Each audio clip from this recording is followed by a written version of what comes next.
حبايبنا عاملين ايه؟ لا اجمد كده واصحى معايا عشان ده احنا لسه في اول يوم. عارف انا انك شايفني فنجان قهوة او كوباية شاي دلوقتي. ناس كتير بتقعد تتحنكر اللي هي بتاعت انت مش عارف انا مين، وعايز يقنعك بقى انه ايه مقفل شوارع يعني. مع انك لو خدته الجيم مش هيعرف يعمل عدتين ضغط على بعض. كذلك مسلمين عاملين 7 رجالة في بعض، وانه المسلم القوي بقى وجهاد الكومنتات، وتلاقيه دلوقتي يعني قاعد مخستع. رمضان مش شهر كسل وبعد العيد بعد العيد، رمضان شهر الهمم والإلحاح. ايه الهمم والإلحاح بقى؟ نبدأ بالهمم. الهمم، انت دلوقتي صايم خلاص كده؟ لا، نروح بقى نزور مريض واحنا صايمين، نروح نمشي في جنازة واحنا صايمين. همم. ليه بقولك كده؟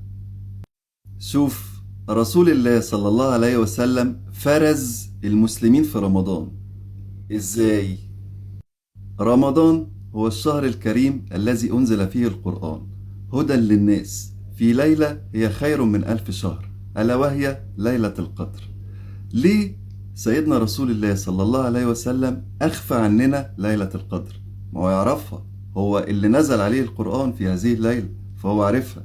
ليه بقى ما أخبرش المسلمين بيها؟ لأنه بيفرزهم. في ناس فرز أول دي همم عالية بقى، بتتحرى الليلة طول الشهر، وبيقيم طول الشهر وبيجتهد طول الشهر عشان لما تصادف يبقى هو في الأمان.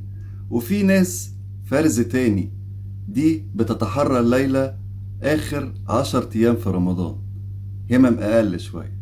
وفي ناس بقى فرز تالت بتتحرى الليلة في الأيام الفردية في آخر 10 أيام، همم أقل وأقل. وفي ناس بتتحراها في ليلة 27، ده اجتهاد. هي سورة القدر إن أنزلناه في ليلة القدر هي مكونة من 30 كلمة، فكلمة سلام هي ترتيبها في الكلمات 27. سلام هي حتى مطلع الفجر، فقال لك هي تبقى ليلة 27، فده اجتهاد. إنما هي ممكن تكون 23، ممكن تكون الله أعلم، فهي همم. انما هو سيدنا رسول الله صلى الله عليه وسلم هو كان عارفها، هو بس بيشوف مين ابطال ومين على ما تفرق. نيجي بقى للإلحاح. الإلحاح بيبغضه البني آدم وبيحبه رب العالمين. رب العالمين بيحبك تطلب منه، بيحبك تسأله، بيحب يسمع صوتك. هو أرحم بيك من أمك نفسها هتقولك بطل زن. ربنا عمره ما هيقولك بطل زن، ربنا عايزك تطلب منه. ابن عطاء الله السكندري اللي هو صاحب كتاب الحكم العطائية قال: متى أطلق لسانك بالدعاء فاعلم إنه أراد أن يعطيك.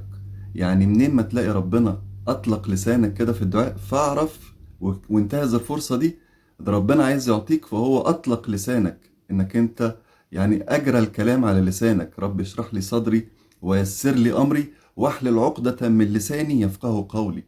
فالإلحاح، افضل اطلب من ربنا طول الشهر، اجتهد في الطلب وفي الدعاء.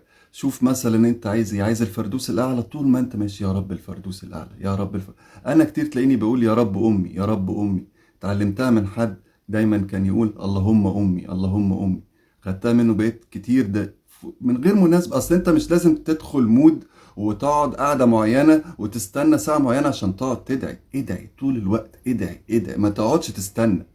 متى أطلق لسانك بالدعاء فاعلم إنه أراد أن يعطيك. فأنت الشهر كله استغل الفرصة، صبح وليل. في وقت الفطار ليك دعوة مستجابة، في وقت الفجر قبل الصيام دعوة مستجابة. اجتهاد، همم.